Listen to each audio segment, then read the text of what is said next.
our glorious guest that we have in the studio today. I mean, I'm so honored. We have, first and foremost, Ma Dukes, Ms. Yancey. What up? The late Jay Dilla's mother in the studio with us tonight. This is such an honor. Welcome to the Combat Jack Show. Well, thank you. I'm honored to be here. How you feeling? I'm feeling great. Really? It's good. You sound great. I feel great. It's good to be in New York. Good. And then we got Talib Kweli in the building. Yes. Now, this is your first time on the podcast. You've been on the Complex TV show, but we've never had you. This is the official. Yes. Word up. Welcome to the building in the Combat man, Jack Show. it's been a long time coming, man. Yes, sir. Yeah. Now, explain to the internets why you guys are here together. All right. Want Talib? I told at Webster Hall. Yes. I believe the date is, y'all might have to school me on the date, 22nd? 23rd. Sunday, March 23rd is New York City's first official, tribute to Jay Dilla concert. First annual. First annual. First annual is a funny term because it doesn't become the first annual until you do the second one. Right. You know what I'm saying? But yeah, so far it's the first. Yeah. And next year it'll be the second annual. Yeah, we are. That's when you can pop your collar. That's when you can be like, yes, we do this annually. Now, how did you guys come together with regard to this? With regard to this, Foundation reaches out. Talib is a staple. He's always there. He's there. Okay. 24/7, I can reach him. He supports all the time, and he's in our corner. That's a mutual thing too. And the foundation felt that Talib would be like the perfect spokesperson for New York. Of course he is. Okay. I mean, I feel humbled and blessed and honored to even be thought of as that. My journey with Dilla has been a long, long journey, but I still, in my head, you know how you see yourself as you were when you were a teenager or as you were in college, or when I see myself as that same person. Right. I see myself as a fan of Jay Dilla, Slum Village. I don't necessarily see myself as like in the inner circle. Okay. That's not how I see I've worked with him in many different situations, and it's like, I don't feel as close to Jay Dilla as like a Q-Tip. Right. Or Questlove, right. or Common, or these are artists who was working with him before when I was just a fan of them. Right. When I was their fan. So you got let into the club while their club was still popping. Yeah. Right. So I just feel, feel supremely humbled, and to even be associated, for my name to even come up. Right. With Jay Dilla. Now this is the question I have. I'm familiar with Dilla's contributions to the game. Yes. But I hear so many people say that Dilla, if he wasn't the best, he's one of the top 5. Explain to our audience what makes Dilla that special as a producer. We have our Michael Jacksons and our James Browns and people like that, people who have taken the art and the craft and mastered it to such a level where it goes beyond the craft. It's something else, something spiritual, something esoteric. And in the realm of hip hop, Jay Dilla represents that. He represents our Michael Jackson, our Beatles, our James Brown, our Stevie Wonders, like those artists. The type of hip hop he created was like he was creating actual hip hop, and everybody else was striving to create that sound. Okay. So when Tribe Called Quest was working on their music, they heard Jay Dilla and they're like, that's closer to what we're trying to do than what we're doing. Right. When D'Angelo, Badu, Questlove, when it was just beat tapes and early Slum Village fantastic albums that were circulating on cassette through the industry, there was no record deal with major label deal with Slum Village at that point. Right. It was just like, okay, it's just like Q-Tip and Pete Rock and Busta Rhymes and these artists who were going out to Detroit. It's just like Pete Rock, Q-Tip, Busta Rhymes, they were leaving New York City, going to Detroit, looking for a sound they had been trying to accomplish. Which was, in a sense, unheard of at the time because cats weren't necessarily leaving New York. Nah, and you was coming to New York for that sound. Right, exactly. Yeah. So you're saying then that his music has a certain vibration. Yeah, that's a perfect word. A certain vibration. Yeah. It's interesting because, I'm a rap fan. I've been a rap fan for most of my life. But I still, when compared to you, I still think I have pedestrian ears. But I heard this story last night about how Young Guru had been hearing so much about Dilla and how phenomenal he was and how he worked that he specifically booked studio time, not for a particular project, but he booked studio time to work with Dilla to see if he was the real deal. And when he worked and he got in the studio, he actually saw that. Oh yeah, yeah. I had I have similar when I worked with Dilla on Quality album. Right.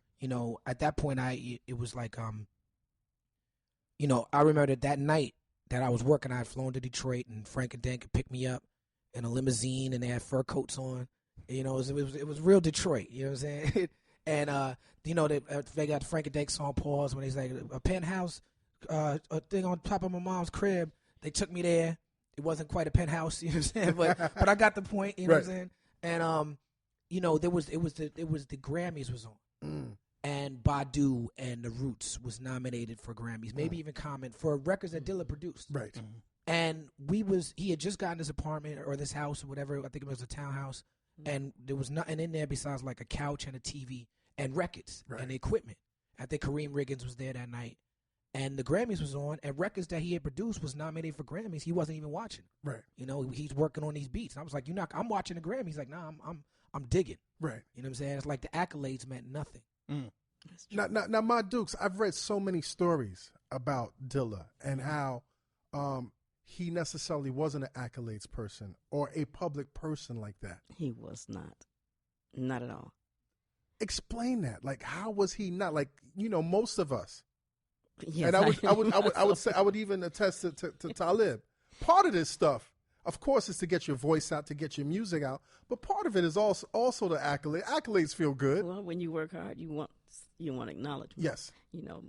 Generally, Dilla was camera shy, so you were lucky to get a picture. Videos are very few. Might have was two, maybe, and that was arm twisting, and he felt that if his music was good and people listened to it, that was all that he wanted, was for somebody to like it, for it to be a good, clean product, for him not to find a lot to go back in and redo, because there was a lot of things that were finished supposedly, and he'd say, I'll put it back, I got to go back, because it was something that it hadn't reached its essence. He just wanted a perfect product, and he didn't want to present what he would most likely say garbage to somebody. Right. It wasn't about the money, it was about the quality of the work, something that he could feel proud that he had done. So basically you're saying, in terms of the sense of the word, he was a true artist. He was a true artist. Right. Yes. Now, it's interesting that you mentioned Talib James Brown, because I've read that James Brown was his first real musical influence. Do you remember? Oh, yes. Can you walk us through his encounter with James Brown? James Brown was a staple in our household. My entire family adores James Brown, and we listen to music. My husband played, upright bass and sang jazz. I studied classical. My mom loved country music, so it was like an array of music all day. That's all we did was listen to music, rehearse groups. And James Brown, whenever we played James Brown, all was said and done and all groups are done, James Brown was okay, let's really kick back, enjoy, have some dinner, drink some wine or whatever. And James Brown was the key. And Dilla was in his infancy listening to James Brown. He was in his playpen. But whenever James Brown music was on, he knew the records, he knew the beats, he knew how many, but you can count the third beat, he'd be up in that playpen dancing like he was walking, and he couldn't walk or stand at that time. So we thought it was funny. We were laughing. Right. We get a kick out of it, so he's going to realize he can't stand up in a minute and, panic and then go to the side, which always happened. Right. So it was like a joke. We had no idea that he was that tuned into music, that it meant everything to him. And he never changed. Right. He never changed. The array of music, the sound, the listening, the record shopping. We took him record shopping at 2 because he was spinning records in the park. And this was our way of letting him enjoy fresh air and doing something he liked to do, because he never liked anything else but the records. Right. Now, I've read, which is also pretty interesting, that his grandparents were heavily into music and that they played for silent movies. Piano for silent movies. So we're talking about, what, the 20s, the 30s? Yes. What kind of movie houses were these? Were they black-only movie houses? No, well, actually, when they first started in Virginia, they weren't allowed to entertain their families going there, but they were able to work there. Right. And that's where it began. So they both were accomplished pianists, and they would play And, that was one of the jobs that they had, and it was just like that, But then as music doesn't die. And once you have it in your soul, you're going to carry it. I don't care. You're going to get it out some kind of way. Right. So it went from there. And I think that most Yanceys are musically, accomplished in some facet. Now, you mentioned classical, but I also read opera. You Yes. studied heavy opera? Well, not heavy. Okay. I mean, of course I did, until I started having children. Right. That was my passion. So you sing Yes, I sing. opera. Well, I mean, that was what moved me at that time. Right. But now I'm a hip hop head. Okay. So, So do you hit notes? Can you hit operatic notes? Sure, because that was what I did. I don't only do it when I'm alone. Right. Now, because my family, like I said, we had all genres. And even though we all sang in church, even Dilla sang in church choirs, they weren't, whenever they can detect that type of note coming, because I sang in the gospel choir, but I also sang in the adult operatic choir, African Methodist Church. Right. So whenever they would detect that, they would just want to die inside because they didn't want their mom singing opera, Right. Which was something that I enjoyed doing. It's like, oh God, no, she's not going to do it, Right. But for me, it was a norm because that's how the beginning of my appreciation for music came, And then my husband, after meeting him, I got more into jazz and loved that. So we used to sing a cappella jazz around the city, Now, when you started having kids, you mentioned it. When you started having kids, and you basically had to, in a sense, give up your passion. Oh, no, I didn't give it up. But your career as I set it back a little. You set it back. Yes. Did you feel, in a sense, frustrated, or in a sense? I had a terrible void. Right. Didn't know what it was. It was just the music, the lack of that music, and given enough time to soothe my own self. Being a full-time mom and a wife, and trying to do the best. And then taking care of other people's children also during the time, because it got to be that I end up having to go into daycare because I had so many other people's children to care for. Right. It's just I'm the kind of person that if you need help, I'm going to do it. If it's going to make you a better person or make things better in your life, then I'm there. Right. No, so coming from such a classical training and a classical position, what was your first impression when you first heard hip hop? I liked it. You liked it instantly? I liked it. You know that's unique. Well, I don't think so. I think mentally we close our ears because we're using the same notes. We're just doing it different. We've taken the same notes. I don't care what you're playing. It's the same notes. They haven't invented any new ones.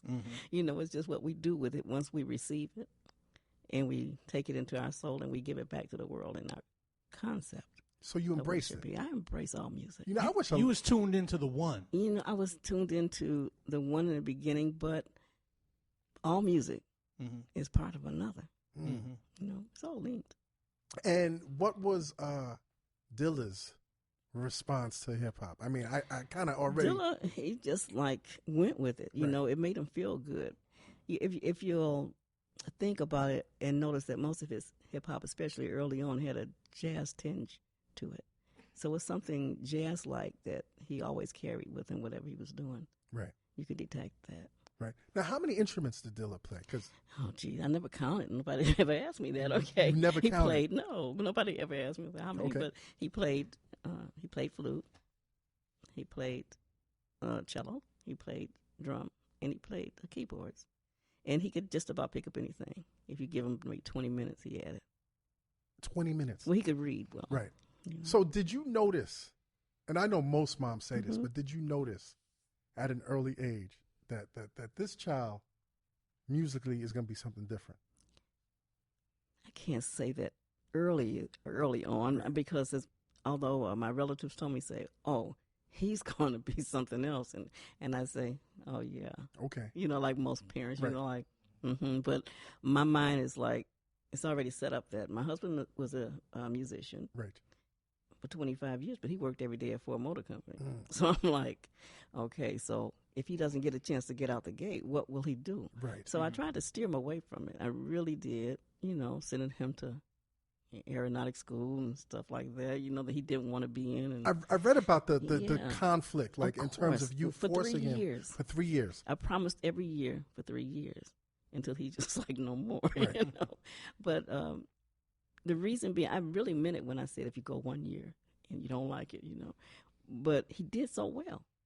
Anytime you go somewhere and you're gonna ace it, and you hate it, but you ace it. So he pushed through and he did well. He didn't push. It was just a breeze. Right. So why, if you can do this and take nothing away from you, still DJing on the side? He turned the aeronautic school into a platform for DJing. I mean, they give him parties every 2 weeks now since he's there. So I'm like, well, he hasn't missed a thing, So why not get the best? And when you graduate from high school, you have a year of college already. Right. And that's where I was at. Right. DJ Silk. Yeah, that's him. That was him. Why DJ Silk? Well, you know what? He Detroit. never told me, but. Well, I guess so. I mean, Detroit is it's either DJ Silk or DJ Fur. There you go. Or DJ Gator. Well, let me tell you what got it caught up. Part of what I had to do in order to keep him in that school was to buy him silk shirts to wear to school every day. And so he had to have. So he was hustling. He hustled me to stay in that school. I had to give up something. Right. So it had to be Eddie Bauer pants, no other kind. It had to be silk shirts. Right. So he went every color. Not Ralph. No. Okay. Every color of the rainbow. Okay. And you also mentioned that he wasn't at the time, like he was a pioneer in that he wasn't even afraid to like wear pink. Oh no, he wore pink one. I was proud about that one. Right. I was like, oh, he's now. Why were you proud? I felt that he knows he's a man, so he's not threatened by wearing the pink shirt. Right. That's where I was at. Okay. Now you talked about when you were growing up yourself, you felt a void. Of course. Why? Well, for one reason, I had a different parentage than my other siblings. Okay. So there was a lot going on in the family that I was left out of because of being a part of having a different dad. Right. And so, although I didn't express that, I knew my mother loved me dearly. How do I address it to such a wonderful, loving mother that wanted everything to be equal across the board, that I felt that I was left out of so much? And then I had music to listen to. So she had to work every day. No man in the house. She took care of us. She was a single mom. And she worked very hard. I mean, very hard.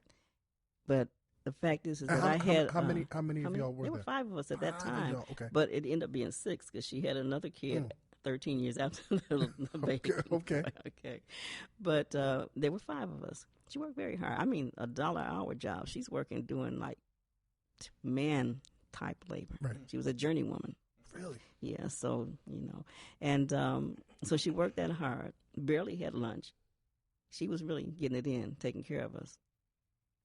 But I had 2 records, 2 vinyl records. One was Leontine Price, and one was Nina Simone. Okay. And they were mine. What songs? Oh, geez, I couldn't tell you. Nina Simone, yes. I Love You, Porgy. Okay. And I forget the name of the album, but Leontine Price, anything operatic, that was it. Nobody else ever could touch her to this day, And so I loved, to listen to that. I would play records for hours while she was working, while other siblings were away on vacation. But I had that music, and I could sit in my own world. I could cry because I felt lonely and I felt hurt inside. But by the time I finished listening to that music, I was good. So I knew that it filled that void I had. Right.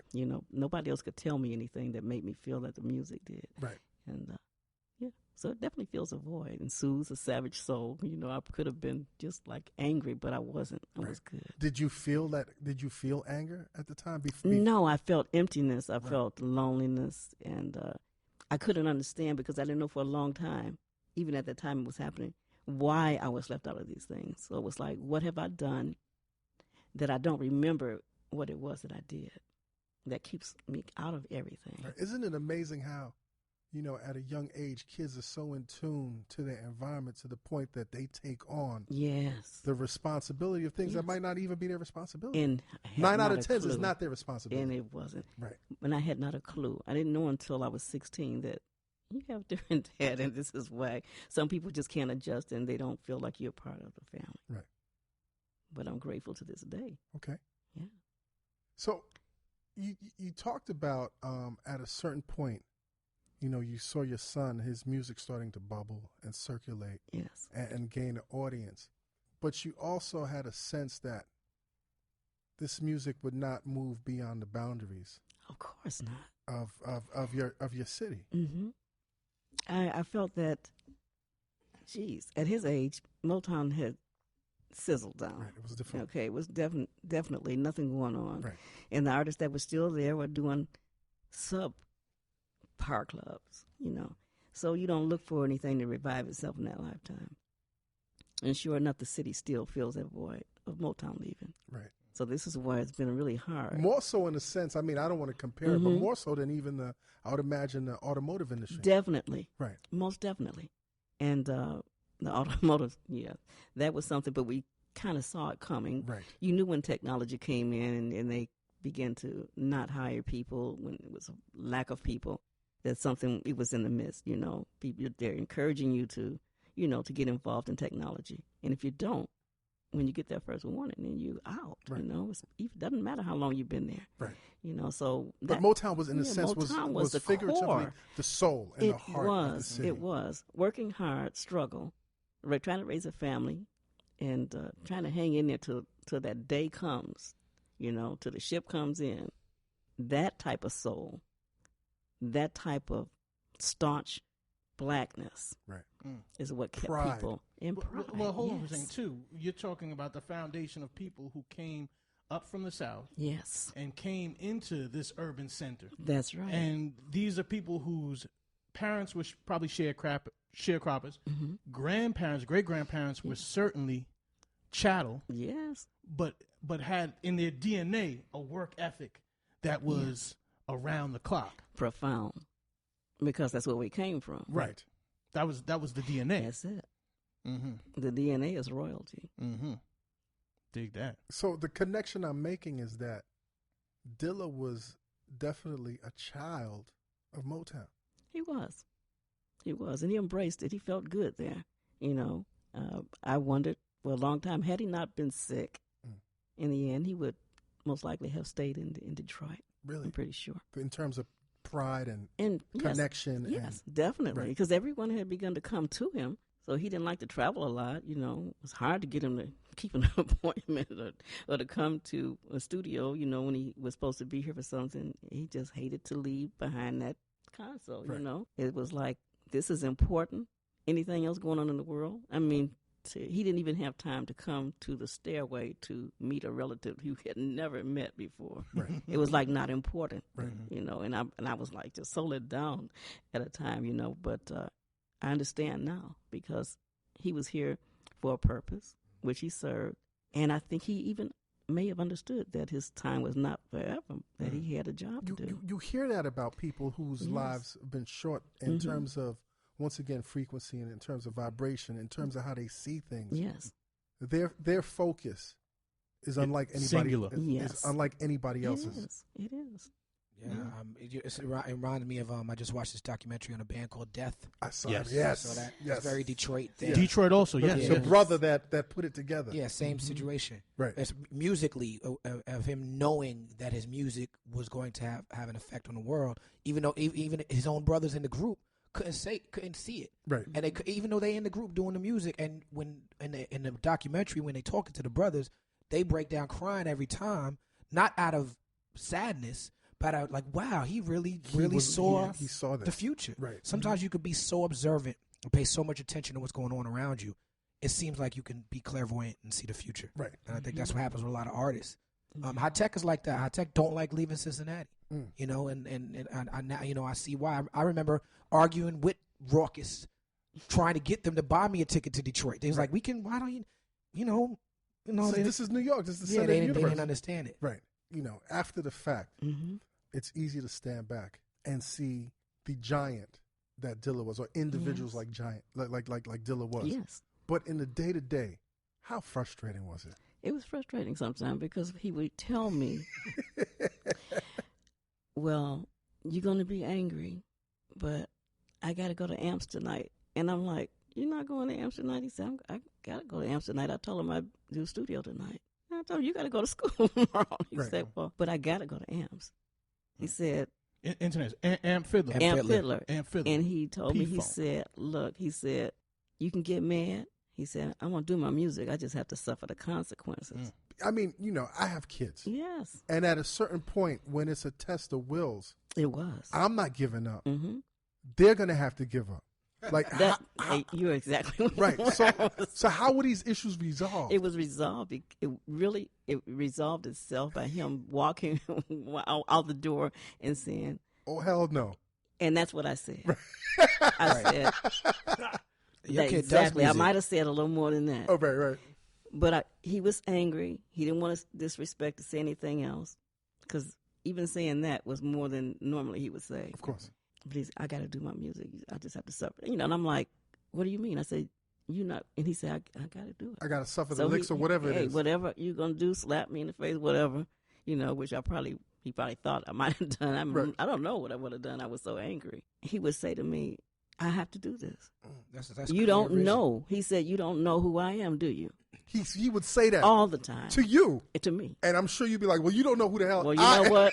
And I would say, "Yes, I know who the H you are," and I'd be thinking a whole lot of other stuff, not what he was thinking. Of but course. He always said it, and it comes back to me so much now because he has become this person that I think he felt he should strive to be. And no, I didn't see it. Wow. I didn't see any of the greatness. I didn't see any of the beauty. I enjoyed his music, but never thought it would touch the world like it touched me. I'm thinking it's touching me because that's your my son. seed. Right, yes. right. And so I'm just happy about it because music does these things for me. Now, we hear about his influences like James Brown and all the other influences. But I remember as a kid, at a certain point, once I heard the Jacksons and the Jackson 5, it was a whole different, because this was the first time you heard kids, particularly Michael, that's right, on such a deep, soulful level. What was Dilla's relationship with the Jackson 5 or the Jackson? He loved them. He loved them. I bet it wasn't anything that he didn't have. Right. He did his own record shopping, like I said, from 2 on. At that time, they used to play all records that came out.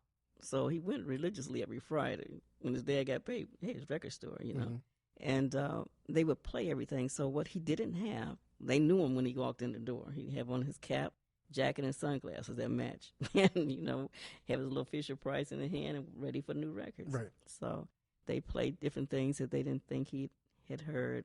He wouldn't just take a record; he had to like it. So they tried to pawn, like some. Of course, they played. They say, "Well, we got this new, this new," and his dad would say, "Okay, put it on, let him hear it." Fisher Price.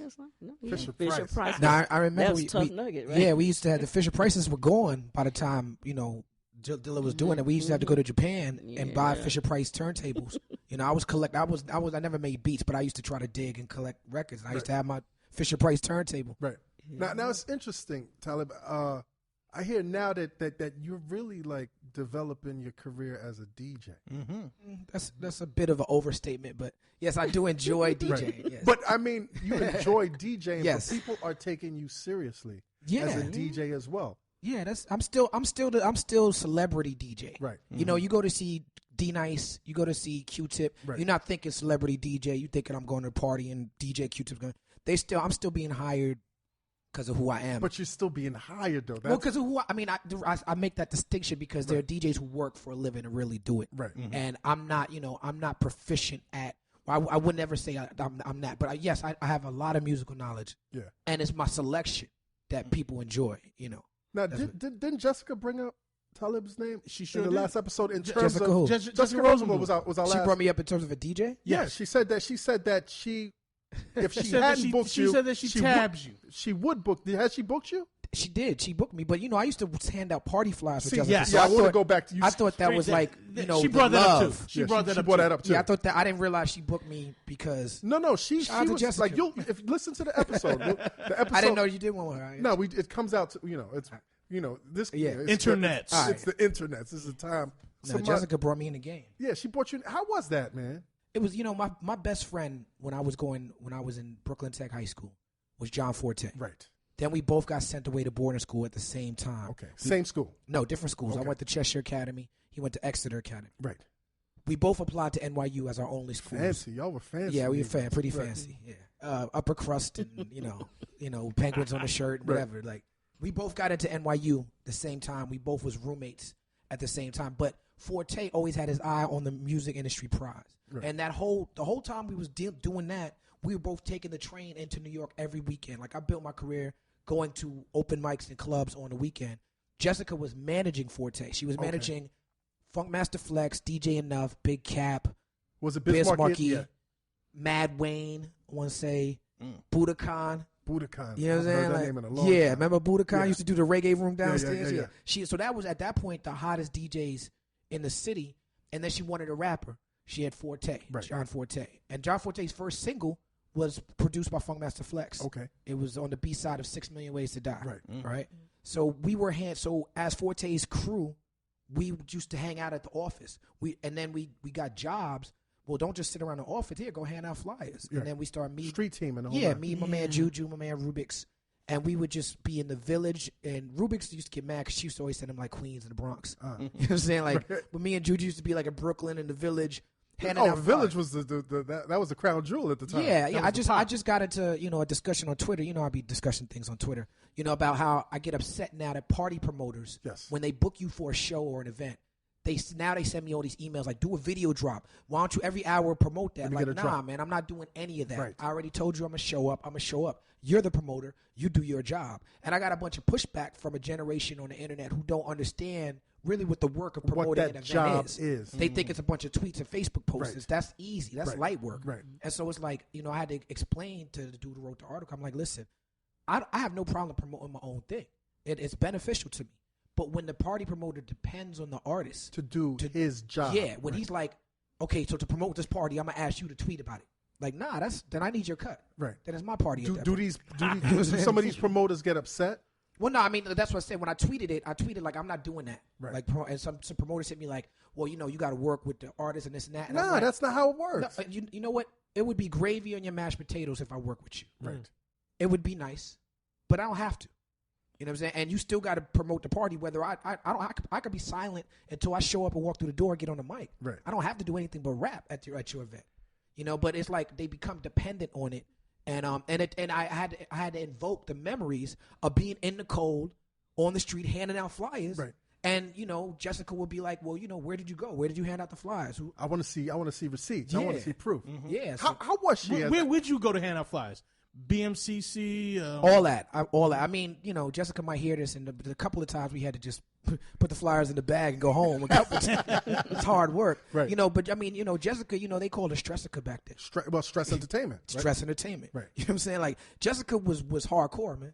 Like she was, and still, we could go to Jessica's party, tonight if we wanted to. I think, what I'm saying? Like, well, who cared or something? Like, we could go there right now. She's still doing the parties that I was just doing the same time Frank Jugger was on the mic and all that, So it's like Jessica, I learned a lot working with Jessica. What did you learn? I learned that I learned about relationships. I learned about one of the greatest lessons I ever took away from working with Jessica was seeing Funkmaster Flex listen to new records. You know what I'm saying? I remember when How About Some Hardcore came in to the Stress office and Flex was like, I don't like this record. Because he just didn't like it. Okay. He didn't get it.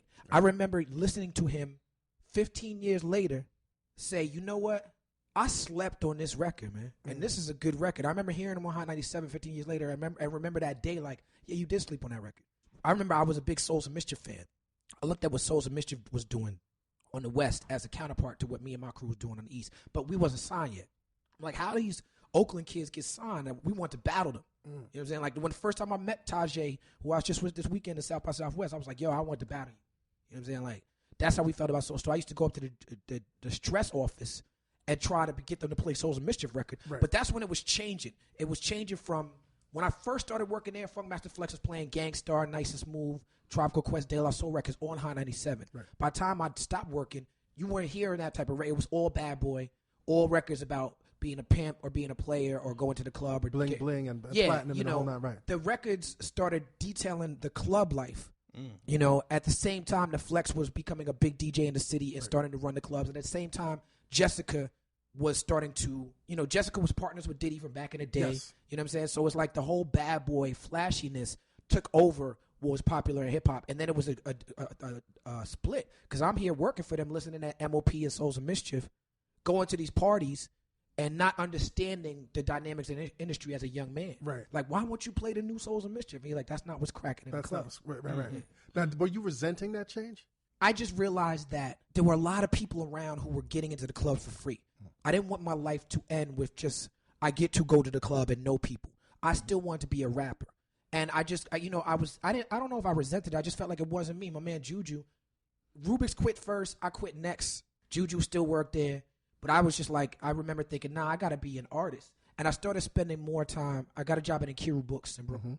Started spending more time in Brooklyn. Now I'm in Brooklyn, and I'm hanging out with Supernatural, hanging out with Queen Pen at the time.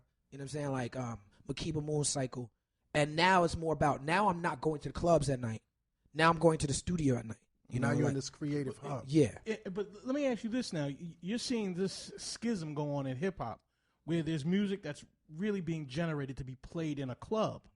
And then there's that music that people are making that heads want to head nod to. Right. That someone wants to, with a backpack on and some headphones with the scotch tape holding them together, wants to nod their head to. Right. What makes you take the latter lane? The first time I ever drank alcohol, excuse me, that's wrong. Because I did used to drink 40 ounces when I was 14, 15. Yes, Tyler. Then I quit. Right. So I threw up on the command bus. Crazy horse. St. Ides. St. Ides. I started with the OE, and then Ice Cube came out with the St. Ides ad, and I was very impressionable as a young man, so thank you, Ice Cube. As were we all. They had the best commercial. They did, and the St. Ides had the Ice Cube, then they had the Tupac and Biggie. Right. Yeah, it was, so I was drinking St. Ides. I threw up on the command bus on a bunch of white people. It was just a bad look.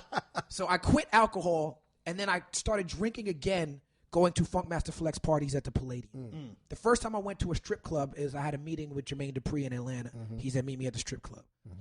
Hip-hop brought this debauchery into my life. You know what I'm saying? Like, I wasn't... It corrupted you. Yeah, I wasn't on that. I was on the beats and the rhymes. You know what I'm saying? Like, and that's it. So it's like... And you were a fancy, educated brother. Yeah, fancy. Yeah.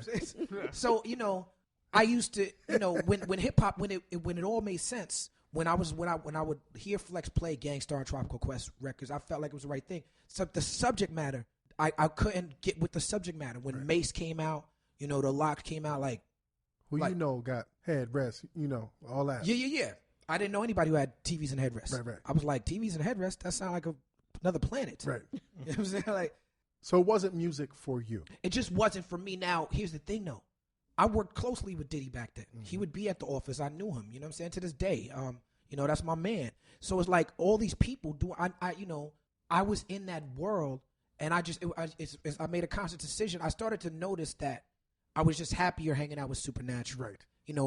Doing, and then I was starting to do open mics at the bookstore. This is when I was starting to do Foundation open mic, Most Def, Dead Prez, Company Flow. People would come through, Which and is then a whole amazing. Now what's happening is Danny and Anthony from Lyricist Lounge. Everybody used to rap in the park.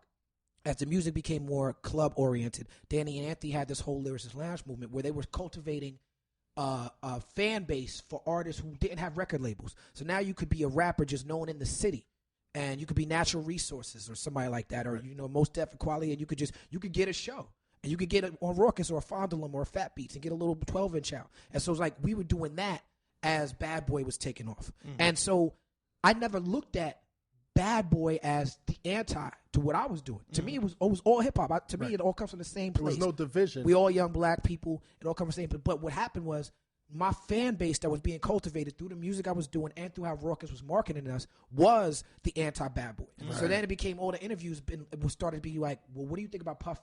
What do you think about Jay-Z? It started becoming this split. And that used to bug me out because I'm like, I love Jay-Z. Schism. Yeah. A fan-made schism. Well, not even a fan-made. Like, I think it's more of an industry-made schism because it was based on how it was marketed to the fan. Right.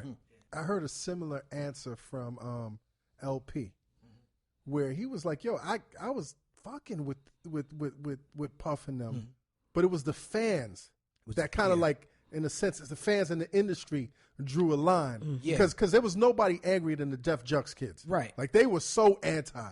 But he was like, I'm not anti. But LP grew up wanting to be a rapper. Right. That's what like, people look at me as a lyricist or whatever. I grew up wanting to be a famous rapper. Right. I grew up just like with the backpack thing. We used to, you know why you used to have backpacks for all types of reasons. It used to be functional as a kid in New York City. You hop in a train. You're going to be in the city with your Timberlands on for hours. It's cold. You need some water. You need a pen and a pad. There was no cell phone. CDs. You need a pen got and a pad. a hammer inside there. A box cutter. Whatever you needed, you had it's functional. You had in your bag. Right. And so you know, that became part of the look of what we were doing. We'd be in the park with our backpacks because it'd be full. Then I would do shows when I was signed to Raucous, and white kids from Connecticut would be in the audience with empty backpacks on. Just, it was part of the look. Sports. Yeah, and it just bugged me out because it'd be like, you just wearing this because you think it's supposed to be. And that's where the backpack thing came from. Right. So I was always had an aversion to it, like, don't associate me with the title backpack, because to me, that means something that's not real. Right. Mm.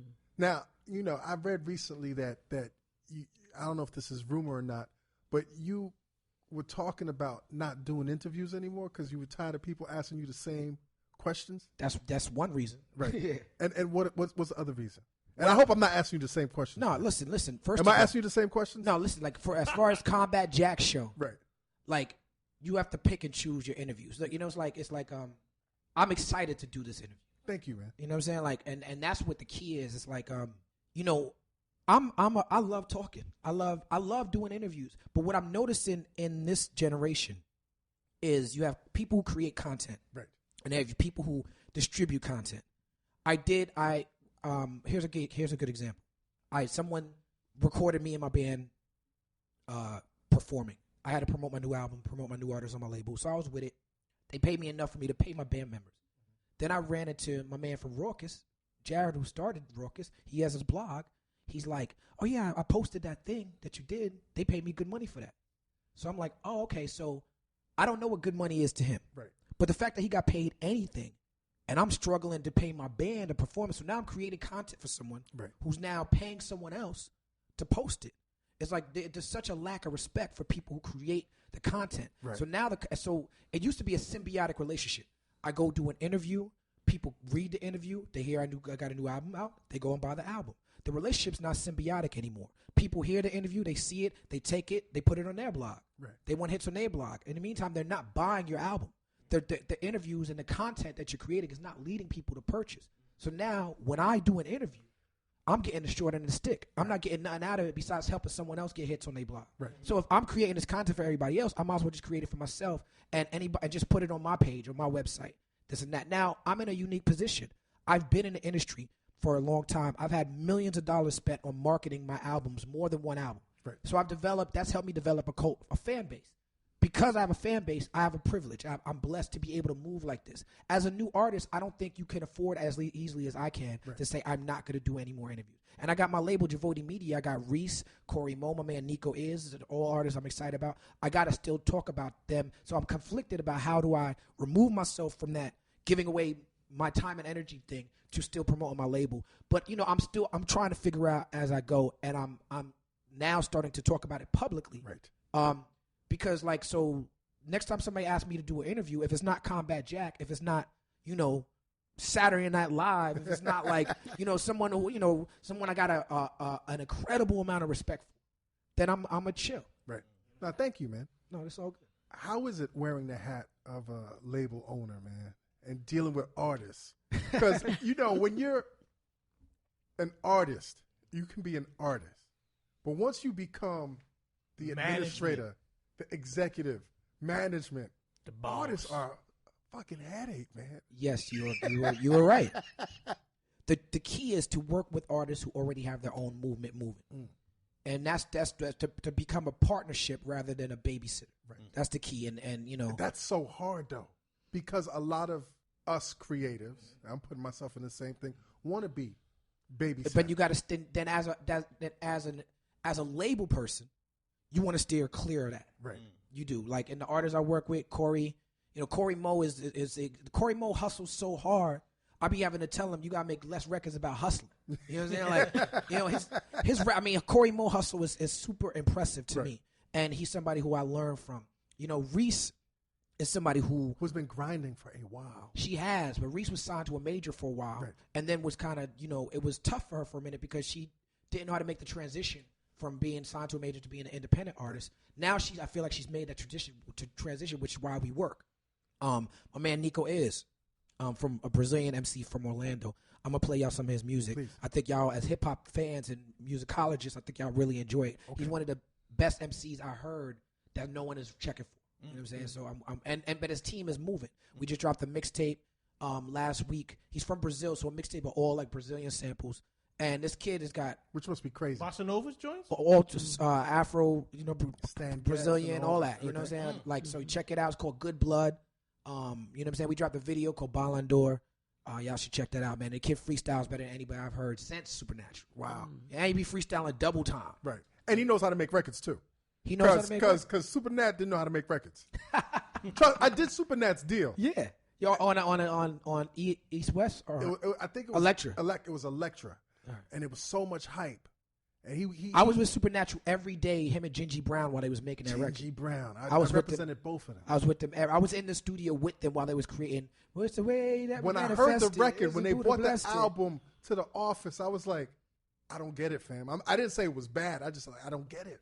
It's been hard for not just Supernatural, but for MCs that come from the battle and freestyle to make records. You know, I ran into Loaded Lux down in South by. Loaded Lux. And, you know, he was talking about this new record, and, I was like, he had a record about his kids.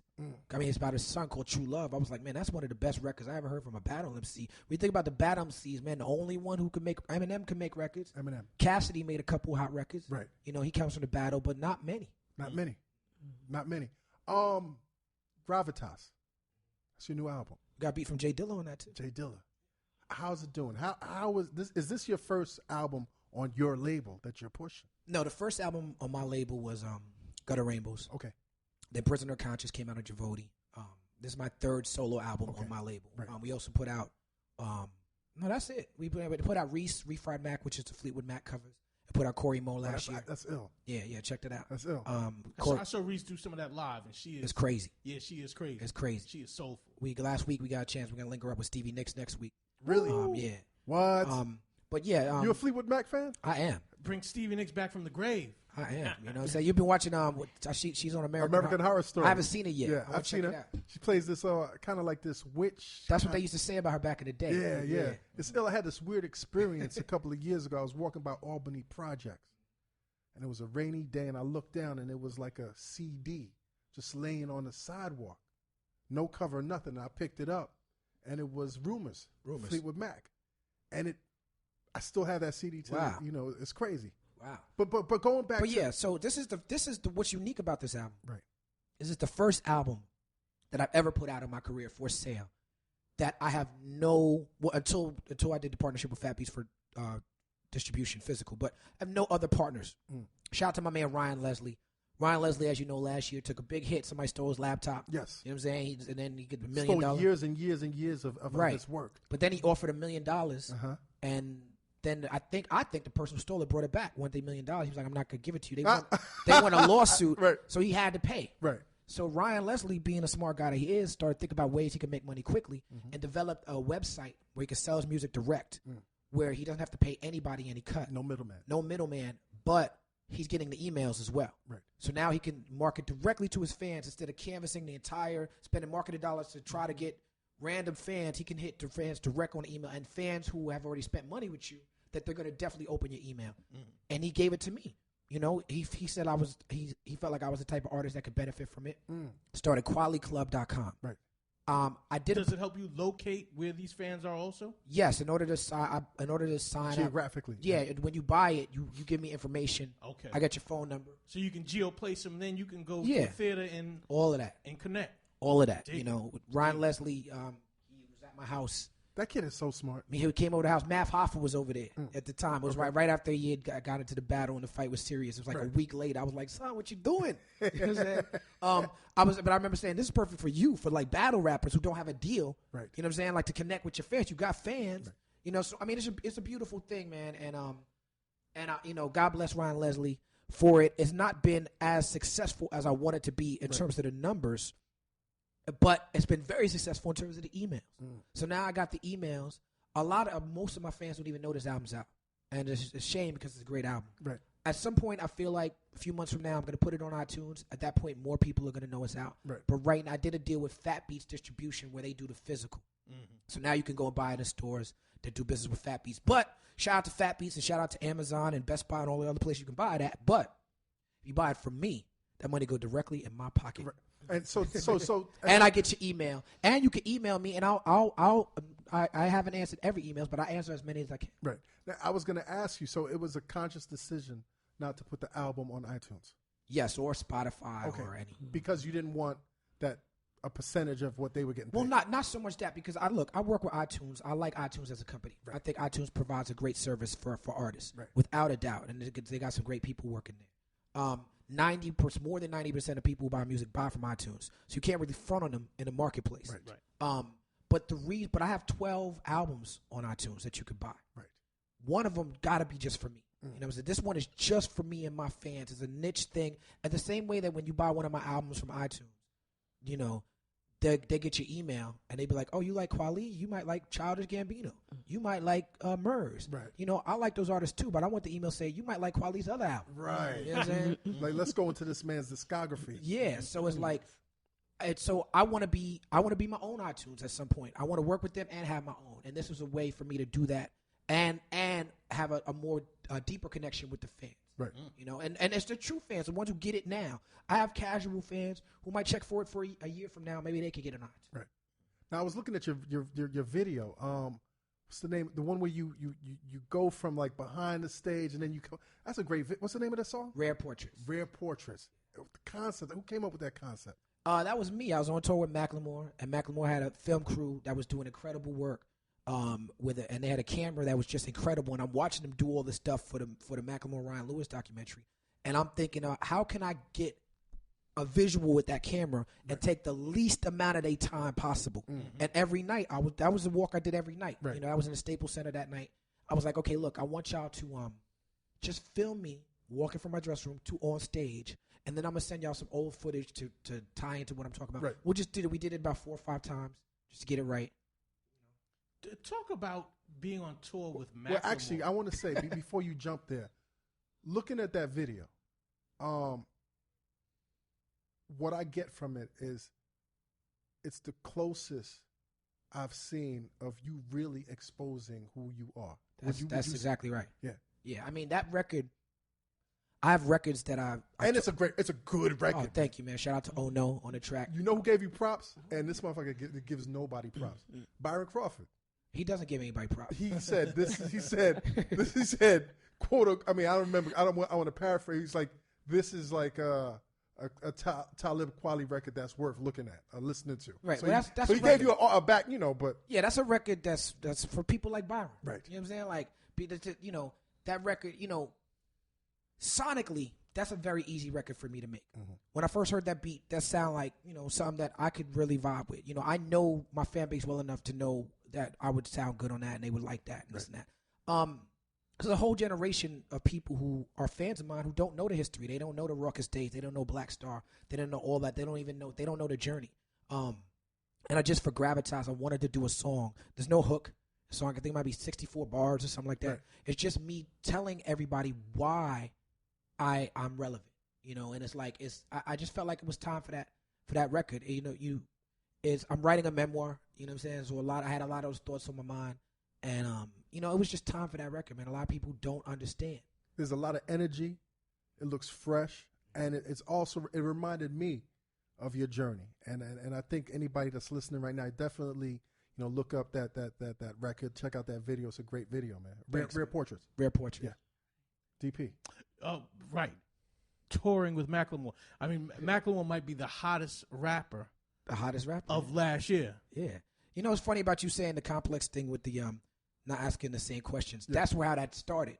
Because what starts to happen, you know, that's one of those questions, Dallas. I don't want. Yeah, no, it's a valid question. But you know, this is what starts to happen is that, you know, I went on tour with Macklemore. For a lot of reasons, he becomes one of the biggest stories in music. So you have journalists that are lazy, that they look at what y'all asking about. Okay, I'm asking about Black Star. I'm asking about Jay-Z. I'm asking about, you know, what's touring like Macklemore. And then what happens is that when it gets posted on your blog or whatever, they take the Kweli says this about Macklemore, and that becomes the headline because they're trying to get people to look at that blog. Right. So then when I read my articles, I don't read all the comments because then you just be in the mire and the muck. You know what I'm saying? But I do sometimes see the first two. See the first 2 or 3 or 4 or 5. And I noticed that the comments started being like, why Kweli always talking about Macklemore? And I'm like, okay, I'm being misrepresented here. Yeah, because you kind of been colored as this Macklemore apologist. Yeah, I'm not always talking about Macklemore. I'm talking about gravitas. Right. That's what I show up to talk about. Right. And then they ask me about Macklemore, and I answer honestly, and they make that the headline of their blog. You know what I'm saying? That's part of the reason why I'm like, I got to stop doing these interviews because they'll chop it and flip it to whereas what they want to make it about. Of course. You know what I'm saying? Like, but that being said, we can talk about Macklemore. What did you learn? I want to know really what you learned because you've been quoted as saying, in a sense, that's been your biggest tour. No, it's not one of my biggest. It's my biggest tour is probably Black Eyed Peas in 04. Wow. And I did Beastie Boys in 05. Wow. Sprite Liquid Mix with Jay-Z and NERD. I did that twice. Damn. But yes, it's one of the bigger tours that I've been on. Right. Definitely. What did you learn from that tour, man? Beyond the tour, I just learned that it's possible to be completely self-sufficient, employ only the people that you rock with, and do exactly what you want to do and stick to your vision and really achieve a monumental success to whereas people who are on major labels are coming to you to try to get heat for their art. Isn't it crazy? Yeah, I mean, Macklemore, of course, and Ryan Lewis, they're white. Yes. I think they know it and they deal with it often. Macklemore has a song that I reference often called White Privilege. Yes. Because I feel like he stepped out and made that song 5 years ago. Like way before any of this. So he's been dealing with his privilege. Right. That's been the main complaint about him. You need to deal with your privilege. I feel like I did that. Yeah, I feel like he's been doing that. Right. You know what I'm saying? And here's the problem, and I think this applies to Kanye. I think it applies to Drake. I think it applies to Kendrick. Applies to Macklemore. When you do what we do, you're behind the scenes. You get to see artists in their infancy, and you get to see the journey. And you have appreciation for the journey. You're a layman. Many times, the first time you hear an artist is when they've been marketed to you, and they've been sold to you by an outside source, right. And you're being dictated to what this artist is. So, start with Kanye. We all know where Kanye comes from. There's many people who are Kanye fans or Kanye haters who the first time they heard of him, he was on the radio with Jay-Z talking about diamonds and whatever, right. and so. Same thing in Paris and the whole. Same thing with Drake. Right. We know where Drake come from, but for many people, he represent corporate, hip hop, commercial. Young Money and Sprite. Yeah, they don't know that he put his mixtape out on TuneCore. He defined what it meant to be an indie artist. Yes. And so Macklemore and Ryan Lewis, the first time I heard of them was they were on the cover of Double XL. I went to the freshman show, and in my opinion, they did the best of everybody on stage. Forget color. Right. On some MC shit, on some showmanship. Macklemore and Ryan Lewis impressed me that night. And I told him so, and he was like, Reflection Eternal is my favorite album. And then when I saw what him and Ryan Lewis were doing, I'm like, okay, that's like a white version of Reflection Eternal. That's what it felt like to me. I tour a lot. I would see them on a tour circuit. This is before Thrift Shop and any of that. And, we talked about maybe doing a tour together. I saw that they had the tour thing locked up. Right. And so, that's my bread and butter is the touring. Right. So we talked about this tour before Thrift Shop, while Thrift Shop was blowing up. And then we were on the same agency group. It just made sense to tour. And so, yeah, I mean, it was a blessing. It was a blessing to see, someone do it to that level. When I bring that up, there are people who get upset and be like, well, Tech Nine is black, and he did it like that. Right. Cash Money, they black, and they did it like that. Yeah, that too. I bigged them up too. But right now it's Macklemore season. That's what people. It's his time right now. Yeah, that's what people asking me about. So I answered the question. Okay. Now we were talking about parenting, and Ma Dukes going through that whole being a concerned parent, and that conflict when your child gets that creative bug and they're following their passion. Talib, your son, he's in college now, but I've heard him rap. Yes, he wants to be a rapper. He does. And I tried to steer him away from that too. I'm like, I heard how you said he does. How do you feel about that though, man? Well, my ego's a little bruised because he's better than me. Do you really think that? He's better than I was when I was 17. Right. So I feel like by the time he's my age, he's going to be a beast. Right. You know what I'm saying? He's not better than me now, but he's better than the 17-year-old me. Right. You know what I'm saying? So I'm like, it's like me 2.0. It's watching yourself, but a better version of yourself. Right. So, ego on some Simba and Mustafa, I'm like, yeah, he's coming for you. Uh-huh. He's coming for you. He's nipping at my heels. Right. But, my son, he's in Full Sail, which is a music school. Yes. Had I known about Full Sail, I probably would have gone there instead of NYU, you know what I'm saying? But, I dropped out of school 6 months in, and I started my career. Right. So as much as my whole thing was just like, I can't really hate on him wanting to do Right. be passionate about it. Right. I just want him to understand that in this life, first you have to master survival, and then you have to live. You can't I want to live and turn and celebrate life unless you've mastered how to just survive as a man. Right. So as long as he got that down, success is doing what you love for a living. It's not being rich or famous. Right. As long as you master survival, he's going to be successful. One of my proudest private moments is the fact that my son produced the track. That's right. Your son. That's and right. I listened to the record, and my son gets a lot, because he makes beats. A lot of local rappers approach him, and I listened to a lot of his records, but the one with your son was the one that stood out. I mean, of course, for the obvious reasons, because that's your son, right? But because it also stood out. And I asked him, I said, out of all these kids, who's your favorite? He's like, Talib son. Talib son is the best rapper out of this whole crew of ours, which is kind of. Yeah, he's dope. I don't know his rap name. Right. Oh my God! Now your son's been to the house. He keeps changing his rap name. Right, but I mean, that's normal. Shout out to my son Amani Fela. Yes. Pete. No, Talib, what I was saying was, what are some of the tips that, and things you talk about to your son about being a young artist and also just about the industry at his age, Well, to be honest, the best answer to that question is more the other way around. The industry, there is no industry. I do what I do because I'm talented and because I was ambitious, but I was also blessed to come out at the time when there was millions of dollars being spent on artists, on my Prisoner Conscious album, I had Nelly, and I ran into Nelly a lot back in the year 2000. We became good friends. When you heard the phrase like a rising tide raises all boats, it's like back then there was so much cash in the industry that Black Star could get a $500,000 video budget, Right. just because it was like that.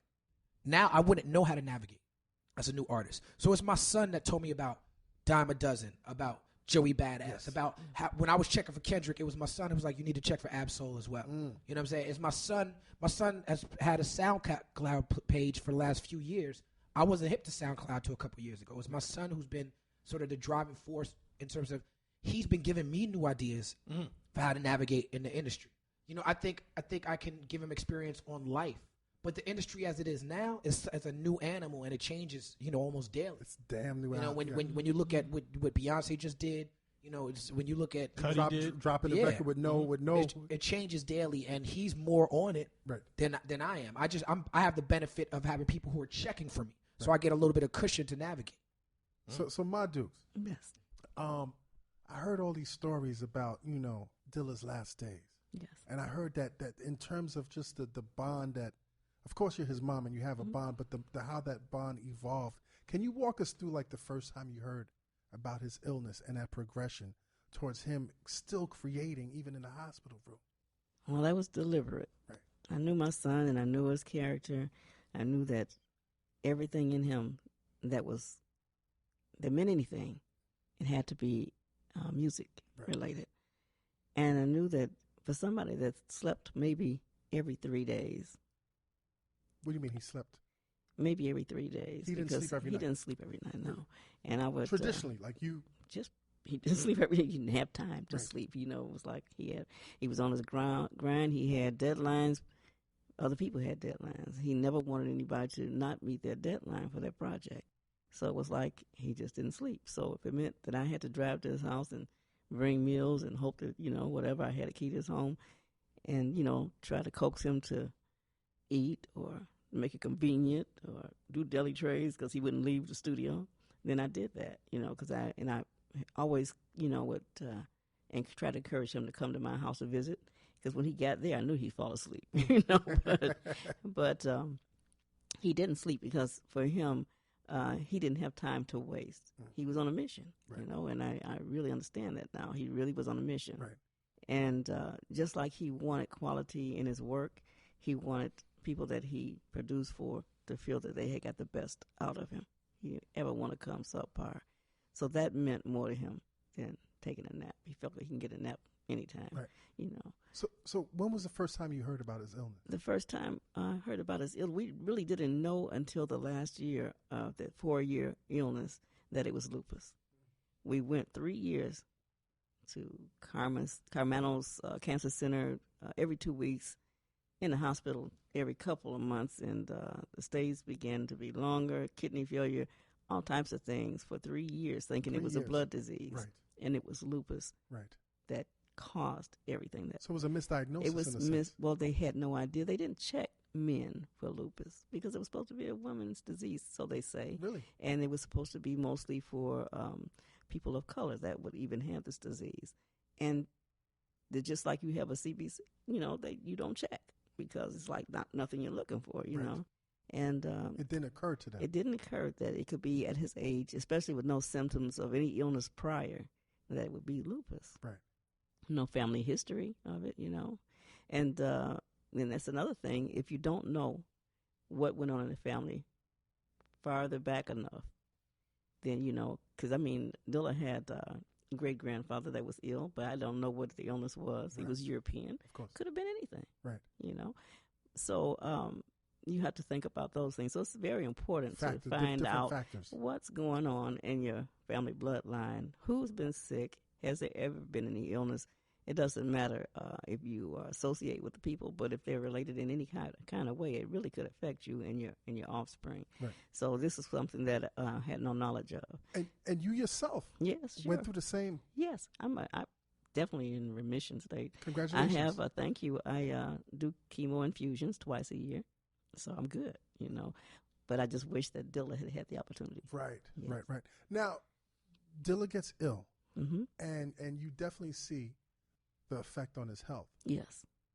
But it's not stopping his... Oh, no. At all? No. You ever seen pictures of Dilla with his fingers taped up like Michael Jackson? Mm-hmm. Still behind the turntables because he didn't have time to stop. And it was very painful. We did paraffin baths. I was researching all day trying to find out what could take the pain away. He was in severe pain. He had severe migraines. And that's the only thing that would stop his production. And that was just long enough to get that headache a little out the way so he can get back to the turntable. Right. And when Erica was there during a session. Erica Badu. Yes. And she fixed him some strawberry tea. And I didn't find out what strawberry tea for a while, but it went away so fast, and he was able to work without being sick, without taking pain medication. And he called me from my job. He said, you got to get over here, and you got to find out what kind of tea Erica fixed because it took my migraine away. He said, I've been good all day and I'm still working. He said, find out what it was. Well, by the time I got off, Erica was gone and, had left Detroit. But he just was adamant that I get in touch with her and find out it was a strawberry herbal tea. Right. And it just took the headache away. So I always would buy it, for when I did his grocery shopping. But things like that, it was like I knew that he was in the hospital, that we were going on these hospital stints for like 2-3 months at a time. Right. And I was not leaving his bedside. You would not leave by his side? I would not leave. They could not make me leave. Right. And so it was like, well, they would get a room and they would order my bed in the refrigerator because I wasn't going anywhere. And that's how we lived. I was like a member of Cedar Sinai. People thought I worked there, So his dedication. His dedication was matched your dedication matched his dedication. Definitely. Right. We understood each other and we were very best of friends. It was nothing that we didn't talk about. Even though I was his mom, it was nothing we couldn't talk about. It didn't matter what it entailed. And because we always made my children understand that whatever you do in life, I'm always here for you. It doesn't matter if you are embarrassed or you think I shouldn't know, but if you ever need me, come to me and we'll work it out together. And right. it worked. So that's the kind of relationship that was that relationship always there, or did he always become more open? No, he always was open. Really? Always. Doesn't matter how bad it might have been or how disgraceful you would think the thought was. Right. We communicated. Where's he in the cosmology of your children? Is he the youngest? No, he's the eldest. He was the eldest? Yes. My youngest, Illa J, is the youngest, and he's 27. And then he has a sister, Martha, who's 37. Okay. Mm-hmm. Now, it got to a point where he wanted all the equipment in his hospital room. Yes. And the hospital Well, obliged? he didn't particularly ask for all of it. Right. But as I would take up the records and turntable and then take up another Creative Records or whatever, then I realized that it wasn't enough. And he didn't want to lay down. He just wanted to sit up as long as he could sit. Right. And it made him feel better. I could feel that he felt better. So I told J-Rock from Stone's Throw, I said, J-Rock, he's good today because, You can come visit. He's good. He's been with records. He said, well, maybe Ma, I'll take you record shopping, whatever, and we'll get some more stuff. So we, Peanut Butter Wolf from Stone's Throw bought a mixer.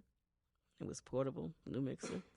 And they would bring albums. And this kind of thing, it made him feel so good about himself. Did the hospital fight you? Because I know hospitals are so bureaucratic. They are, but I talked to his doctor. His doctor loved music, and he understood that Dilla was the kind of person that he had to do music. When Dilla went to visit this particular oncologist, at every visit, they had a jam session. So he knew, the doctor would get out either guitar or an accordion.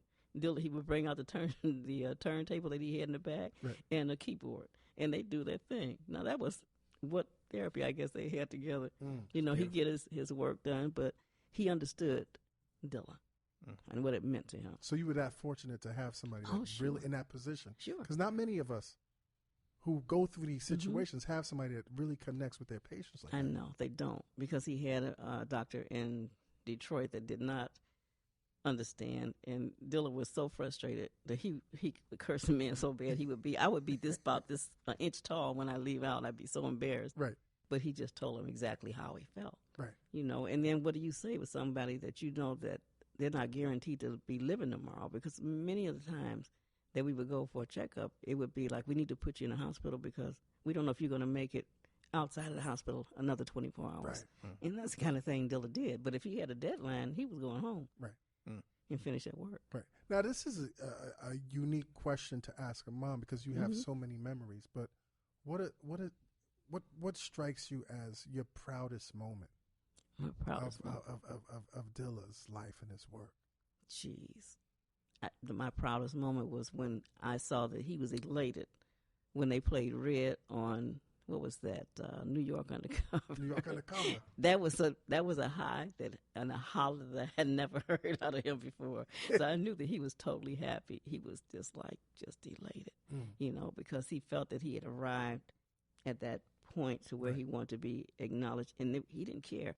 Just like with the Grammys, he didn't want to be seen, right? But he just wanted to feel that acceptance. I love the story about his argument with Q-Tip. Oh yeah. And I know you've talked about it before, and I know this question has been asked before, but I'd love for you to share that with our audience in terms of... Well, he and Q-Tip had a confrontation. It had been going back and forth all day, the day of the Grammys. And Dilla told me... This was for which record? Which it was... Do you remember which one it was? Was it... I don't know if it was... Wasn't Beats Rhymes and Life, was it? That's the record that he was on the most, right? Yeah. Okay. Yes. And he actually... So this was for A Tribe Called Quest? Yes, Tribe Called Quest. Okay. And he told me, he said, I'm going to New York, but that Grammys I'm not going. He said, I know Tip going to call you and ask you. Just tell him that I already know. But he didn't want to talk about it. But why didn't he want to? I know you said... He didn't want to. He was camera shy. And he didn't want people to see him going after the glitz and glamour. Right. He didn't believe in it. He felt it was fake. Mm-hmm. He said he didn't believe in half of the artists that were, accepting awards. He didn't believe they deserved them, or on top of other artists that had put in hard work and had quality projects. So he never really believed in the moral stance. Yes, he knew what the Grammys were about. Yeah, he knew that it was, to him it was political ploy, you know. Right. And when ASCAP and different people send out the, voters' ballots, he would never address them. He's like, for what? He said, I already know who they're going to choose, and that's how he felt. Right. So he didn't want any part of that. To him it was an internal thing, didn't matter, but he was telling me, when Tip called, just act like, I already got my stuff packed and everything. And sure enough, Tip must have known that he wasn't going to come right, because he came, he went to Jersey, but what he did was he didn't take anything to wear a dress. He just took T-shirts. Two shirts, because he was like, he went to work. Right, I'm going to sabotage me not going to. Not going to do it. Right. So when they got there, he called me on the phone. He said, Ma, he said, Tip's still pushing about me going to the Grammys. He said, I'm not going. Right. I said, I'm trying to tell him, well, you should go with her. He said, I've told you I'm not going. I don't want to go. Right. So I know my son. As your son, you want him to go. This is the Grammys. Heck, I wanted to go. Yeah, you want. Give me the ticket. Yes, because when Tip's attorney called and told us that they had been nominated, she said, are you coming? And my son hadn't said anything about it, so I knew better than to entertain that. Right. Because he would have told me, I want you to go with me. You know? Right. And he wasn't even about that. So, I'm like, well, consider going maybe for me. He said, no, I'm not going. I'm not leaving here. I'm not going. So for some way, he said, I don't have anything to wear. Mm-hmm. And Tip had the guy bring a bunch of clothes for him to try on, and to see what he felt good in. Right. And he said he tried on a couple. He said, I said, well, you don't like anything? Does it fit? He said, yeah. He said, I'm not going. I told you I'm not going. Right. So sure enough, I guess they haggled enough at the house that he put on something and got in the limo and drove all the way to the Grammys. And then when they got there, he let Tip get out, and he wasn't going nowhere. So he stayed in the like, limo. he wasn't going. He So stayed Tip in the limo. went, no, man, we got to go. You going? He told him no. So they almost got fist up. Mm. It was like a struggle going on. And he called me in tears. He was like so angry because he adored Tip as an individual. Right. And he didn't want to go there with him. Right. But he knew that he wasn't going inside. Right. He had made up his mind. He wanted no part of it. And it went there. He called me and he was like, I know my son. I know he had tears going. But he's like, and I'm not going in, and I'm just telling you to let you know I'm not going. So interesting to me because I've been dealing with this Grammy committee stuff. The Grammy committee has been trying to get me to participate more, and I've been having these conversations with them. Right. Like, why would I do that? Shout out my man Paul Wall, who's on the Grammy committee. They sent Paul Wall after me. You know what I'm saying? I'm like, didn't you get nominated for it? He was like, yeah. I was like, well, I was like, of course you down with it. You know what I'm saying? Like, right. But yeah, I mean, they were generally asking me about hip hop and hip hop's attitudes towards the Grammys, and here you are echoing it. Right. You know what I'm saying? I was at the Grammy with Grammy people at South by Southwest, and man, I wish I could. I'm telling them to listen to this, yes, because they need to hear this story. Right. Mm-hmm. Now, are you still reluctant to participate with the Grammys? Yeah, it's just what Ma Duke said about, as artists who do this type of music, we already know what it is. Right. And that's not to hate on anybody who wins the Grammy, but we know it's politics and we know what it's based on. So it's like, why would you even involve yourself in that? And it's like, the lady who's working for them is emailing me. She's a sister. She's great. I'll entertain her. You know what I'm saying? But it's like, my attitude is the same as Dilla's on it. It's like, out of respect for what she's trying to do, I have the conversation with her. But what you just articulated, that speaking for Dilla, was better than I was able to articulate it. Right. You know what I'm saying? Like what you said about how Dilla felt about it, like that's exactly what I was trying to convey to her. Yeah. Like it's not even, But we understand this politics, but isn't it also ignorance? Because feel like really, at the end of the day, unless you're really steeped in our culture or understand our culture, you don't understand. Right. It should be a panel. Right. It should be based on some sort of algorithm where you can look at reviews from hip hop. It should be based on that, but it's not based on any. It's based on marketing. It's based on publicists. It's based on who the label prioritizes and all that. And for Dilla to see that from his vantage point, is amazing. And for him to stick to his guns like that, I can't say I would have made those same moves. Q-Tip called me, asked me to go to Grammy. I think I would have gone. Right. You know what I'm saying? I don't think it would have been a second thought. Right. But as an older artist, I don't think I would. Like now, like I'm not. No, I feel like now, me with more experience, I feel more like how Dilla felt. Right. Do you think though that if there were more people like you involved, that things might change? No, I think it's for the Grammy situation. It has to be completely revolutionized. I think you look at it. A perfect example is the Electoral College, right? When I cast a vote for Barack Obama. I'm not under any delusions about what my vote as a New Yorker meant. Right. My vote I cast for Barack Obama when he ran was a symbolic vote. Symbolic vote. So, to support this man who I thought that I thought his presence in politics was important. But I don't feel like as a New Yorker, my vote counted because I know how the Electoral College works. Right. It works to make sure that wealthy landowners, which when they invented it was all white people, it works to make sure that their vote means more than poor people. There's more weight. There's more weight. So, me knowing that, I don't believe in a lesser of two evils. Why would I participate in something like that? And I think that's how Dilla looked at the Grammys. It's like, okay, and that's how the Grammys is. It's like, let's say that even they would have that knowledgeable panel to pick the people, to pick the nominees. Well, then it's still going out to the masses who don't know hip hop. Right. They just gonna pick whose name recognition they know or who's most popular. So it boils down to, no matter the way it's set up now, no matter what it's gonna be, it's going to be a popularity contest, which is the same thing as presidential politics. Right. Barack Obama was far more popular than John McCain or Mitt Romney. Right. If they had nominated Rand Paul or Ron Paul or one of them, he would have had a bigger issue. Right. You know what I'm saying? But it's like, it's a popularity contest. Just Republicans are very, very, very stupid when it comes to knowing who's popular in their party. Of course. Ma Dukes, you say right now you're a hip hop head. Oh, yes. A rap head. What are you listening to right now? I'm listening to anything that has consciousness to it. Really? Yes. I mean, I don't particularly, I know everybody can't do the beats and don't have that electric energy that I get from Dilla beats. But if you're conscious, if I can understand what you're talking about and it really means something and it's going to take the mind to a higher level, especially for our young people, right? I'm in. I got you. Okay. So name some names in terms of what you're listening to right now. Well, What's on your playlist? My playlist lately. Yeah. I'm listening to Talib And coming don't to be his ashamed to say consciousness. Dilla. Well, I listen to Dilla every day. I wake that's what I'm up, talking and, about. and my main one is the remix, the Steve SpaceX remix Eve. Okay. I wake up to that because it puts me there. If I listen 2 or 3 times, I'm good to go. I don't care where I'm going. Right.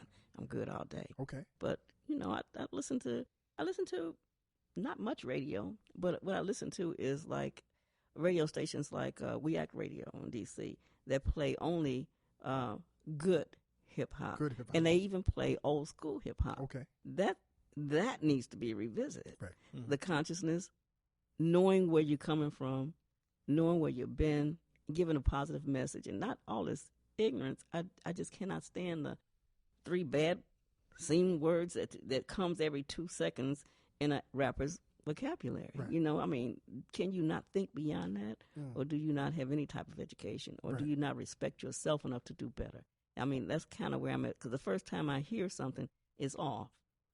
But and there's one more option, too. There's the option that the people that promote that stuff, that sit in this office, only want that particular content from those people. That's true. Like I tell people on Twitter all the time, man, if I had a gang of money, the first thing I do is I buy me a prison, and then I rent some rappers to send some people to my prison. Woo! I would get a lot of money. And rake in state money. The school to hip hop prison pipeline. Oh, listen. We're going to change the name of school to prison. Pre-prison. That's right. Pre-prison. Talib, what do you listen to, man? Definitely that mixtape that I just told you about, Nico Is. That's on my playlist right now, the Good Blood. But my the DJ thing has got me listening to music differently. Right. So now I use my Shazam app a lot, and I'm just trying to find new music that what I love about DJing is trying to find records that just work. Everybody knows them, but people ain't really necessarily playing them like Motown. Speaking of Motown, I was DJ Beauty in Essex. I do that on Tuesdays, and someone asked me for a Motown set. Right. And really, yeah, it was dope, and I did it. I had so much fun with it. I was like, well, you know what? I could extend my Motown set and really get into it. You know what I'm saying? I went and downloaded a bunch of Motown the other day. What period Motown? The Supremes, Martha and the Vandellas, Stevie Wonder, Take Me Higher, that like when they had that band, I forget the name of the band, but there was one studio band that was doing all those records, I can't remember the name of the record. David Bowie. Okay. 70s, 80s. Under Pressure. I just Under Pressure era. Yeah. The David Bowie, Billy Idol era. Right. I'm exploring that in terms of mixing those type of songs with what's going on in music now. Pharrell's album I've thoroughly enjoyed. Oh yeah. The Internet. I was trying to get back in time for South by the Sea. They show SOBs. That's where I'm at with it now. Right. I've been enjoying your tweets, man. Like I based a lot of my questions on your tweets. Oh, that's good, man. What do you think happened to this plane, man? Oh, the plane. Because I know you were tweeting about it, man. It's this Mongolian plane. See what Malaysian. I'm sorry. Yeah. I'm confused because my kids right now are in China. My 2 eldest sons. Oh, that's beautiful. And they were talking about how they were flying over the Mongolian mountain range. So Malaysia. What I was talking about on Twitter was not so much what I think happened, but the fact that we are speculating recklessly and wildly. Like when I watched or is the news? I'm talking about the news cycle, the 24-hour news cycle. They need content. It's the same thing as what I was talking about with the content. Right. They need to be able to. You see Anchorman 2? Yeah, I haven't seen it yet. All right. If they deal with that, the 24-hour news cycle, how they need to have something.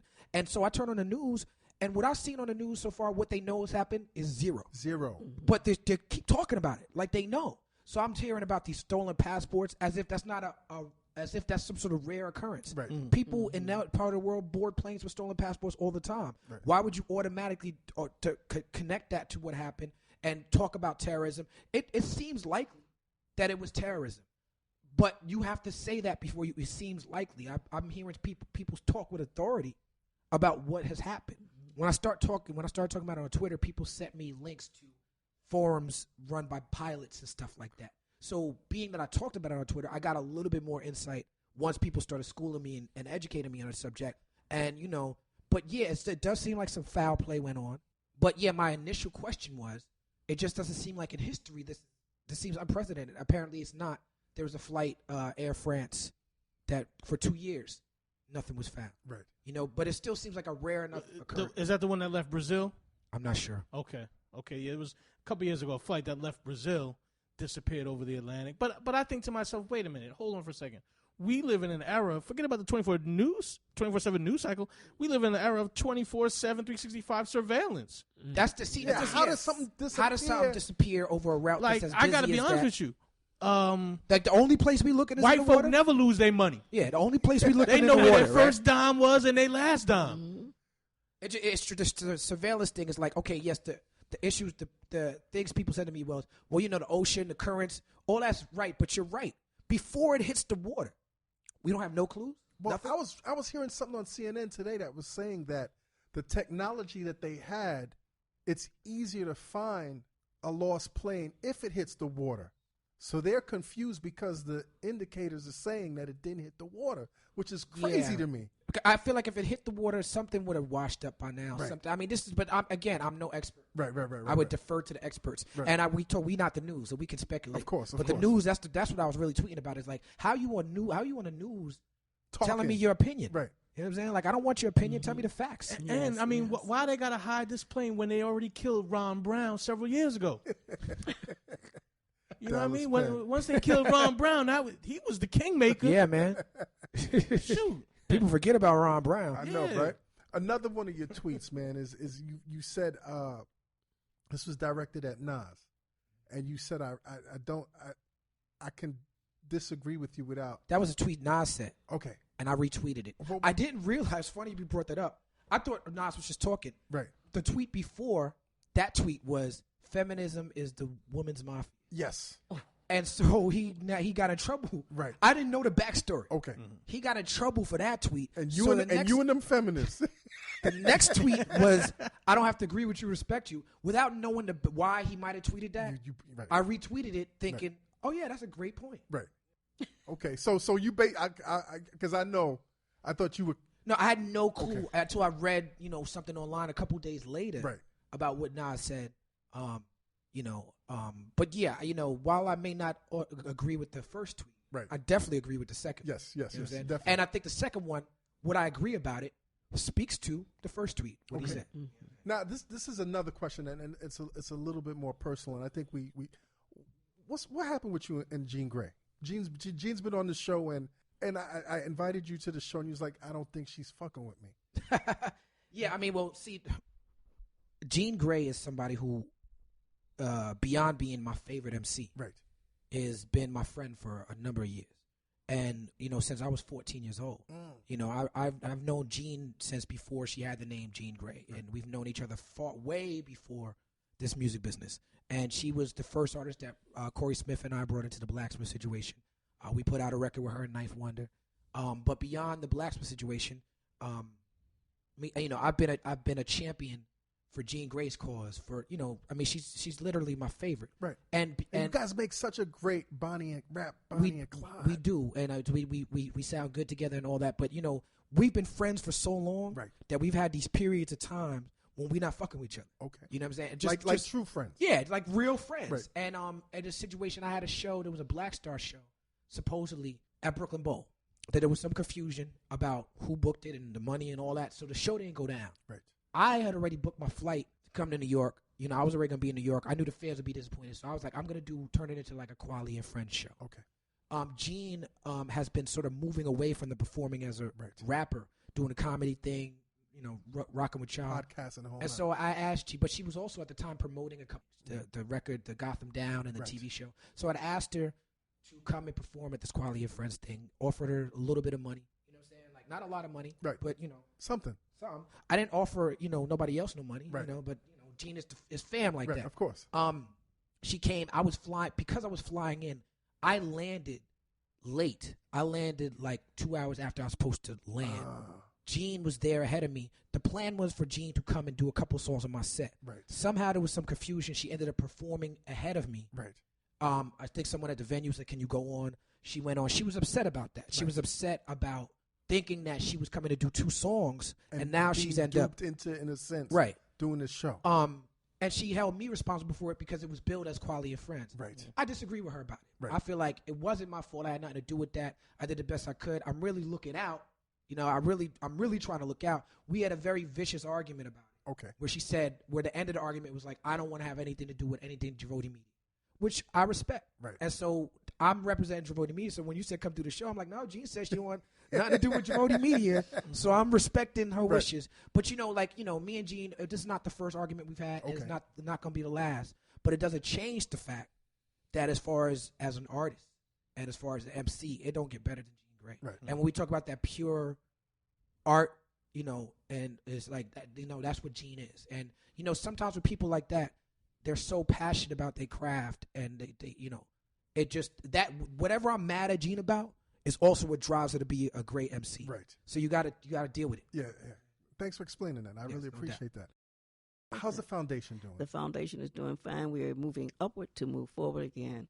And we have a whole new slate of people, individuals coming with selfless attitudes and with the energy and the love for, you know, young people. We're trying to spread the word to the universe that young people need to have choices, and they need to have choices in as far as the art's concerned. Right.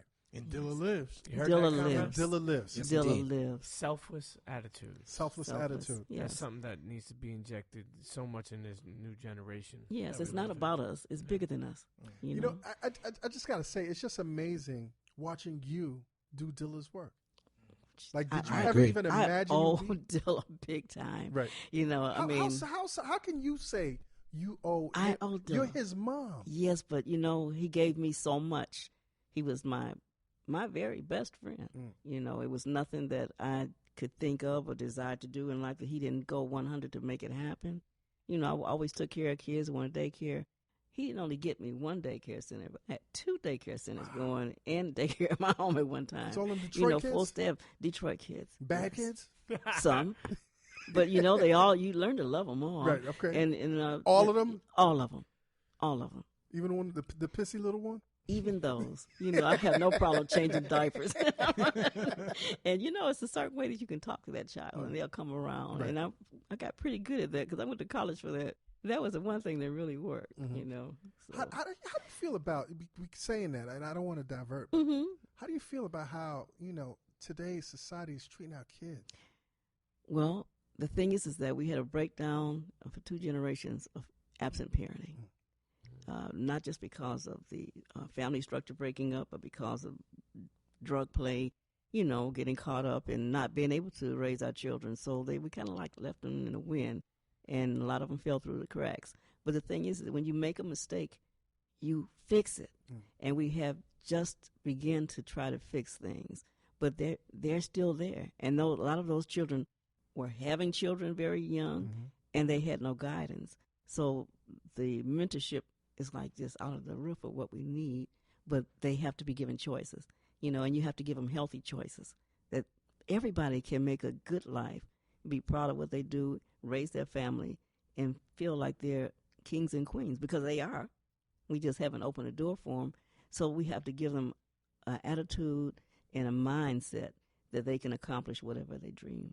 My Dukes, you so positive. Sometimes. You so positive. Well, you know, how's My Dukes on a bad day? On a bad day, I'm still good because the world shows me that they love me, and I love them all. I love Listen, them all. if my Dukes wasn't so positive, Detroit would have fallen into the river by now. you keeping the lights Keeping on it up. in that city. You know, How are people in Detroit?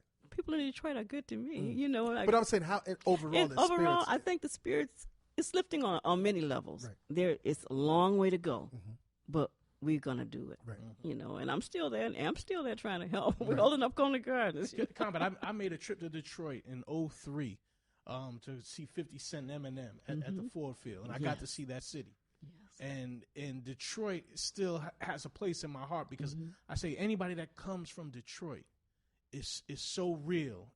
Like folks that come from Philly, they are all about hard work. There was a Foot Locker in downtown, and the signage foot was falling off the building. And I was like, man, how you gonna have in a city with black folk a Foot Locker shut down? Yeah.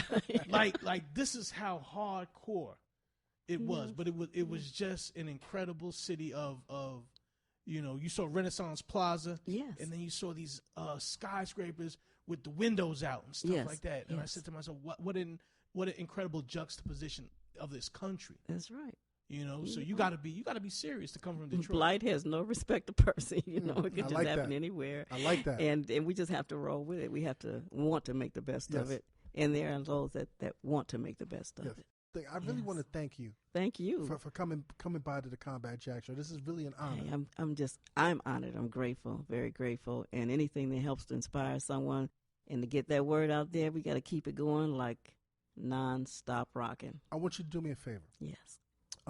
Anytime you want to promote something, let us know. I most certainly will. Yes. I'll hold you to that. No, thank you. I tell you what, comment. Let's not let my Dukes go. Are there any projects that the foundation has with some of those Dilla tracks that would you consider letting some trusted artists listen to them and maybe put something to them so that they could be released and given to the people? Oh, sure. We have many projects on the table. We have to zero in on what we're going to do. We're trying to rebuild our website and add all our new offices and new platforms and new soundboard people. And someone like Talib, I'm sure, would be the one that I would want to lean toward. Well, that's beautiful. And congratulations also. I understand that all that turmoil you went through with the estate has been resolved. Yes, everything is going good. But, I didn't wait for that. Right. I decided that after my husband passed away, I said, he waited like 4 years for something to come of this. And Dilla's been going on almost 8. I said, I'm not waiting. And I said, whatever, however long it takes, sometimes probate can just drag because, after all the people that are working within the thing, they're not losing a night's sleep. Not at all. So I said, I'm going to live. If I live 10 days or 10 years, I'm going to live everyone happy and well. And that's what I decided to do, pick up my guns and do it and make sure that I Real do guns, all that. not finger hey, guns. everything that I can to make life better for somebody. Right. Because anything you do for somebody else is a selfless work and it's good. And so now there's no barrier between No you barrier. Oh, no. and your son's work. No, because they're not, that I've been giving back music and everything from the archives of Dilla, and it's mine. It's given to me. Congratulations. Thank you. So, I'll let nobody take nothing from me. There you go. Tell it, man, what else you want to promote, man? Oh, man, just, life, liberty, happiness, good times, Get a little bit more selfish, man. What do you want to sell, man? Definitely, gravitas for anybody who listens to this program is a fan of hip hop. Yes.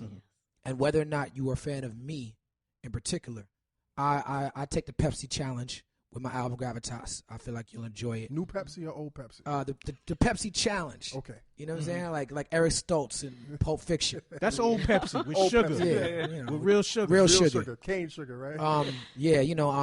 Gravitas, of course we talked about it earlier, the where you can come to the website qualityclub.com and get it. I appreciate it if you get it, but it's got underachievers on it. Nice. Raekwon the Chef, we just shot a video for that joint.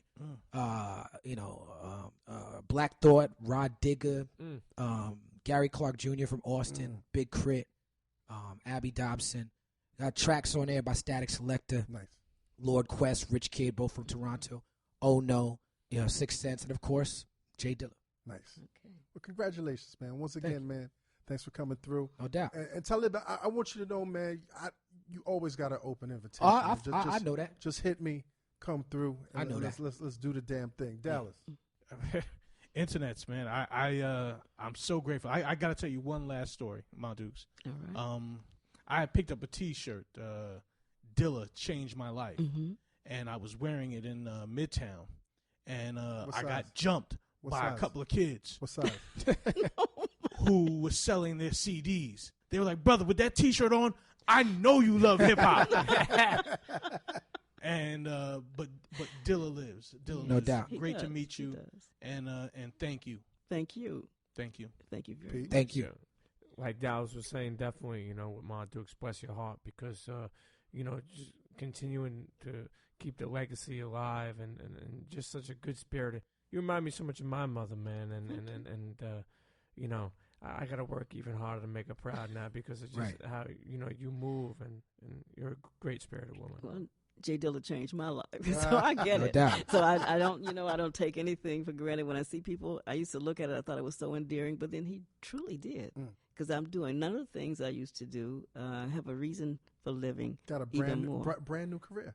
Definitely. Amazing. Definitely. Amazing. Thank Once you, again, Dilla. thank you so much, and thank you, Dilla. Internets. Yes. You know what it is. Dream those dreams and man up and live those dreams because a life without dreams is black and white, and the universe flows in technicolor It and does. surround sound.